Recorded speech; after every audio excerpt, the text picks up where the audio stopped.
Together, growing in faith, changing communities.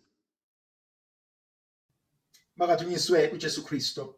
Bangaki abakhathele abathi Nkosi impela lo nyaka kuningi okwenzekile.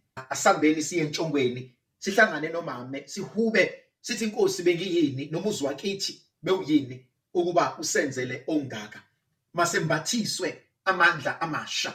Masinikezwe ithemba kule mvuselelo ezoqala ngo6:30 kumhla ka29 ngoLesihlanu ize iphele ngo6:30 kungumgqibelo umhla ka30. Sithi Nkosi kukona konke sibonga ukwazi ukuthi simile hayi ngokuhlakanipha kodwa simile ngamandla nangomusa osenzele wona. Masihlanganeni kanye nabapristi bakaNkulunkulu lemvuselelo eyawo wonke umuntu. Siyabonga.